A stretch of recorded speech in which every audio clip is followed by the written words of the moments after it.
आज से 1200 साल पहले भारत में एक ऐसा मंदिर बना जो आज भी लोगों को चौंका के रख देता है। एलोरा का कैलाश मंदिर।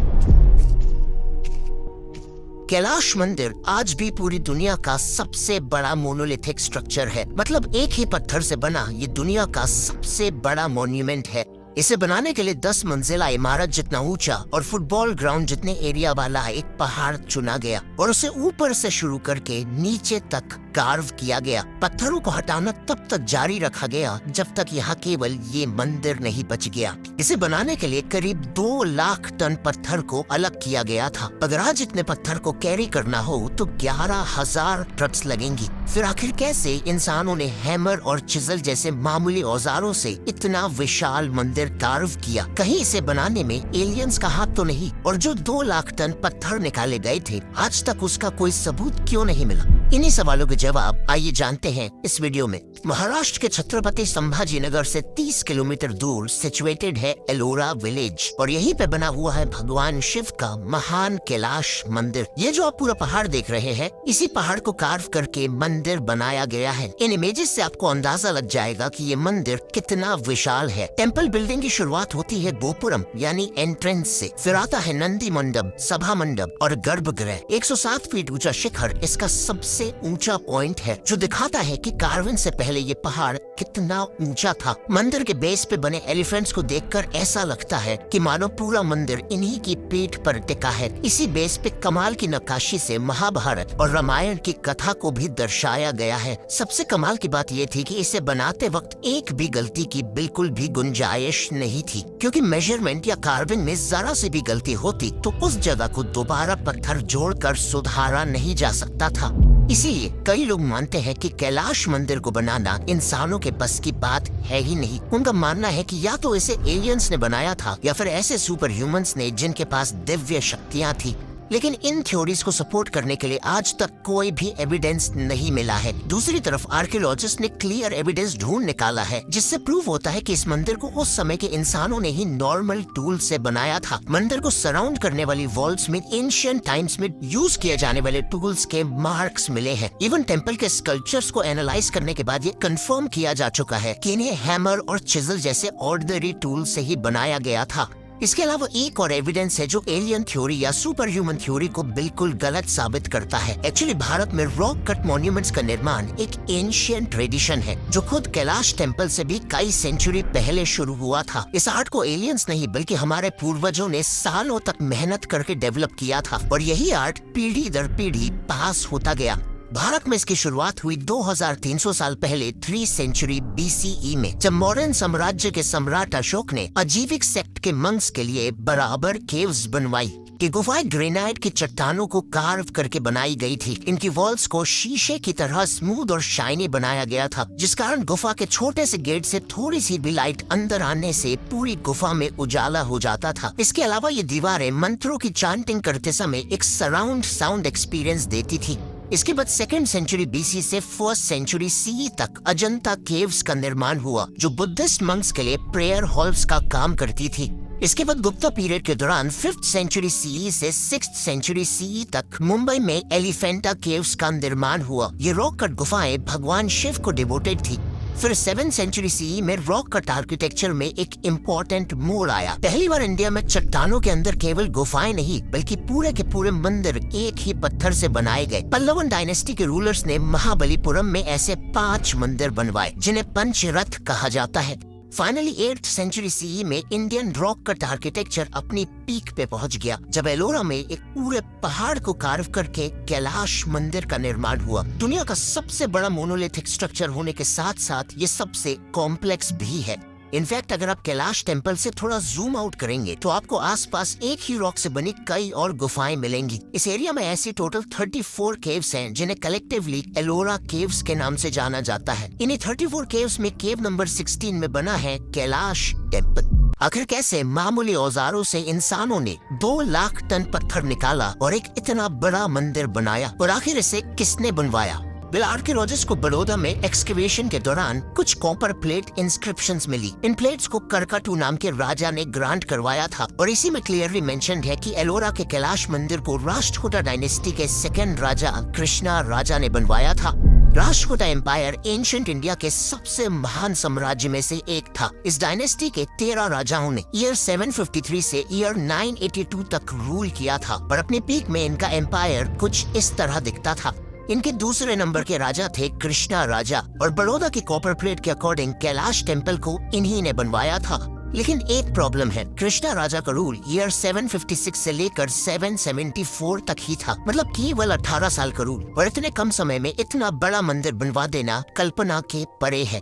इनफैक्ट हरमन गोएट्स नाम के जर्मन आर्कियोलॉजिस्ट ने अपनी थ्योरी में दावा किया था कि कैलाश मंदिर को बनवाने में पूरे 500 साल लगे हैं। उनका भी मानना था कि इतने विशाल मंदिर को कृष्णा राजा के 18 साल के रूल में बनाना पॉसिबल ही नहीं था।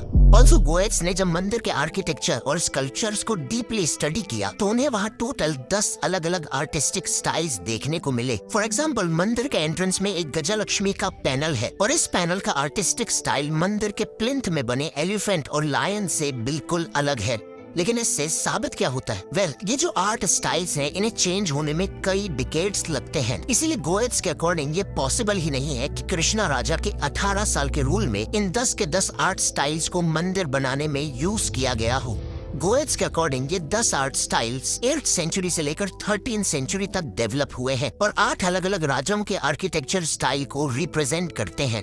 सिंपल भाषा में बोले तो गोएट्स के अकॉर्डिंग इस मंदिर को 500 साल की ड्यूरेशन में बनाया गया था, जिसमें 8 अलग अलग राजाओं का कंट्रीब्यूशन है। इनफैक्ट गोएट्स के अकॉर्डिंग कैलाश टेम्पल का कंस्ट्रक्शन कृष्णा राजा नहीं बल्कि 8th सेंचुरी में राष्ट्रकूटा एम्पायर के पहले राजा दंती दुर्गा ने शुरू करवाया था, जिसके बाद 7 और राजाओं ने कंस्ट्रक्शन को कंटिन्यू रखा और फाइनली 13th सेंचुरी में मंदिर पूरा बनके तैयार हुआ। और इसी तरह इस पूरे कंस्ट्रक्शन में 500 साल लग गए। गोएट्स ने ये थ्योरी 1952 में दी थी और अगले कई दशकों तक इसे किसी ने भी काउंटर नहीं किया। लेकिन फिर 1982 में इंडियन आर्कियोलॉजिस्ट M.K. धवलीकर ने अपना paper Kailasa the stylistic development and chronology publish किया और गोएट्स की थ्योरी को पूरी तरह गलत साबित कर दिया। उन्होंने प्रूव कर दिया कि कैलाश मंदिर को केवल 10 से 12 साल में ही बनाया जा सकता था। उनके अकॉर्डिंग साल 756 में राष्ट्रकूटन एम्पायर की गद्दी दंती दुर्ग से कृष्णा राजा को ट्रांसफर हुई। फिर एक साल बाद साल 757 में कृष्णा राजा ने बादामीज के चालुक्यास के खिलाफ युद्ध छेड़ दिया और एक बड़ी जीत हासिल की। इस युद्ध के बाद उन्होंने पट्टडकल का विरूपाक्ष टेम्पल देखा, जिसे चालुक्यन किंग कीर्तिवर्मन II ने बनवाया था। उन्हीं कीर्तिवर्मन II ने जिन्हें कृष्णा राजा ने अभी अभी हरा दिया था। इस टेम्पल ने कृष्णा राजा को इतना इम्प्रेस किया कि उन्होंने भी ऐसा ही सिमिलर मंदिर बनाने का ठान लिया। इसीलिए वो विरूपाक्ष टेम्पल बनाने वाले स्कल्पचर्स और आर्किटेक्ट्स को अपने साथ वॉर प्राइजेस की तरह एलोरा ले आए, जिसके बाद इन्हीं चालुक्यन आर्किटेक्ट्स और एलोरा के राष्ट्रकूटन आर्किटेक्ट्स ने मिलकर कैलाश टेम्पल का निर्माण किया। यही कारण है कि एलोरा का कैलाश टेम्पल पट्टडकल के विरूपाक्ष टेम्पल का ऑलमोस्ट एक रेप्लिका है। लेकिन मेन डिफरेंस ये है कि कैलाश टेम्पल एक रॉक कट टेम्पल है और साइज में ऑलमोस्ट डबल है। लेकिन यहाँ एक और इंटरेस्टिंग लेयर है। कृष्णा राजा जिन चालुक्यन आर्टिस्ट को अपने साथ एलोरा ले आए थे वो सभी चालुक्यन नहीं थे। उनमें से कुछ पल्लवन थे जो तमिलनाडु के एरिया के पल्लवन डायनेस्टी को बिलोंग करते थे और चालुक्यन राजा कीर्तिवर्मन उन्हें पट्टडकल ले आए थे जब उन्होंने पल्लवन राजा को हराया था। मतलब कृष्णा राजा ने जाने अनजाने कैलाश टेम्पल को बनाने के लिए पल्लवन, चालुक्यन और राष्ट्रकूटन आर्टिस्ट की टीम बना ली थी। जहां चालुक्यन और पल्लवन आर्टिस्ट आर्किटेक्चरल डिजाइन और स्कल्पचरिंग के एक्सपर्ट्स थे, वहीं राष्ट्रकूटन आर्टिस्ट रॉक कटिंग में एक्सपर्ट्स थे। इसीलिए जब इन सभी की एक्सपर्टीज कंबाइन हुई तो बन पाया महान कैलाश मंदिर। हरमन गोएट्स का मानना था कि टेम्पल में अलग अलग आर्टिस्टिक स्टाइल्स इसलिए पाए गए हैं क्योंकि इसे अलग अलग राजाओं ने बनवाया था। लेकिन M.K. धवलीकर के अकॉर्डिंग ऐसा इसलिए था क्योंकि यहाँ 3 अलग अलग कल्चर और डायनेस्टीज से आई हुई आर्टिस्ट की टीम ने काम किया था। इवन इन टीम्स के अंदर मल्टीपल सब टीम्स थी जिनका आर्टिस्टिक स्टाइल अलग अलग था। मतलब राजा एक था लेकिन आर्टिस्ट की टीम्स अलग अलग थी। अब आते हैं सबसे इम्पोर्टेंट सवाल पर, आखिर ये मंदिर केवल 10 से 12 साल में कैसे बना? वेल, एंशिएंट इंडिया में मानसार नाम का एक महान ग्रंथ लिखा गया था जिसमें एंशिएंट इंडिया के आर्किटेक्चरल प्रिंसिपल्स और डिजाइन्स को डेप्थ में समझाया गया है। जब हम M.K. धवलीकर की थ्योरी और मानसार की टीचिंग्स को कंबाइन करके देखते हैं तो कैलाश टेम्पल की मिस्ट्री काफी हद तक सॉल्व हो जाती है। सबसे पहले एंशिएंट आर्किटेक्ट्स, जिन्हें स्थापति कहा जाता था, उन्होंने मंदिर बनाने के लिए एक सूटेबल साइट सिलेक्ट की। उन्होंने एलोरा के विशाल बसाल्ट चट्टानों को एक स्पेशलाइज्ड टूल से स्ट्राइक करके देखा और केवल आवाज सुन के पहचान लिया कि ये रॉक बिना किसी इंटरनल क्रैक्स के कार्विंग के लिए अच्छा है। इसके बाद रॉक के ऊपर ही मंदिर का पूरा ब्लूप्रिंट बनाया गया। कैलाश मंदिर के केस में ये ब्लूप्रिंट विरूपाक्ष टेम्पल से काफी सिमिलर था।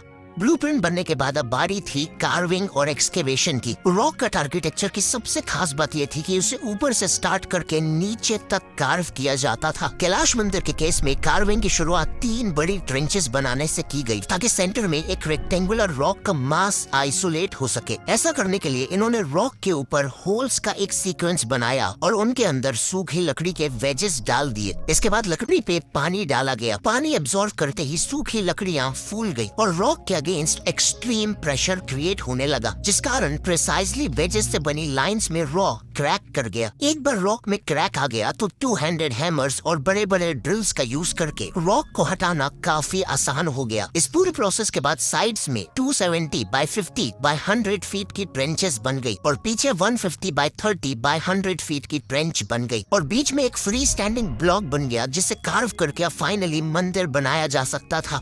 धवलीकर ने एस्टिमेट किया कि इन ट्रेंचेस को बनाने के लिए करीब 20 लाख क्यूबिक फीट रॉक निकाली गई होगी। अगर हम अज्यूम करें कि एक वर्कर दिन का 4 क्यूबिक फीट रॉक निकालता था, जो काफी इजीली पॉसिबल है, इसका मतलब 250 वर्कर मिलके एक दिन में 1000 क्यूबिक फीट रॉक निकाल लेते होंगे। मतलब एक साल में यही लोग 3,65,000 क्यूबिक फीट रॉक निकालते होंगे और 20 लाख क्यूबिक फीट रॉक निकालने में 5.5 साल लगे होंगे। ध्यान देने वाली बात यह है कि टेम्पल का एक्चुअल कार्विंग वर्क ट्रेंचेस को बनाने के साथ साथ चल रहा था। जैसे ही सेंट्रल ब्लॉक का थोड़ा सा हिस्सा विजिबल हुआ, वैसे ही दूसरी टीम ने इसे कार्व करना चालू कर दिया। मतलब 5.5 साल में न केवल ट्रेंचेस बन चुकी होंगी, बल्कि टेम्पल का अपर पोर्शन भी सिग्निफिकेंटली कार्व हो चुका होगा। फिर अगले 6 से 7 सालों में टेम्पल का बाकी हिस्सा कार्व किया गया, उसे हॉलो किया गया, स्कल्पचर्स बनाए गए और फाइन कार्विंग की गई और इसी तरह करीब 12 साल के अंदर अंदर कैलाश मंदिर बन के तैयार हो गया। लेकिन एक मिस्ट्री अभी भी बाकी है। आखिर मंदिर को बनाने के लिए जो 2 लाख टन पत्थर निकाला गया था, वो कहाँ गया? वेल, एक्सपर्ट्स ने इसके लिए भी कुछ लॉजिकल एक्सप्लेनेशंस दिए हैं। जैसे हो सकता है कि इन पत्थरों को आसपास के रास्ते या बिल्डिंग्स की फाउंडेशन को बनाने में यूज कर लिया गया होगा, या फिर इन्हें सिंपली आसपास की वैलीज में डंप कर दिया गया होगा। लेकिन आज तक इसका कोई सबूत इसलिए नहीं मिला क्योंकि यहाँ से निकाले गए पत्थर काफी छोटे पीसेज में थे और मोस्ट प्रोबेबली ये पिछले 1300 सालों में इरोजन के कारण मिट्टी में कन्वर्ट हो गए होंगे। लेकिन एग्जैक्टली इन पत्थरों के साथ क्या हुआ, इसका कोई भी सटीक एविडेंस नहीं है, इसीलिए ये बात आज भी एक मिस्ट्री है। अगर आपको ये वीडियो अच्छी लगी तो मैं रिकमेंड करूंगा कि आप नेक्स्ट इस वीडियो को देखें।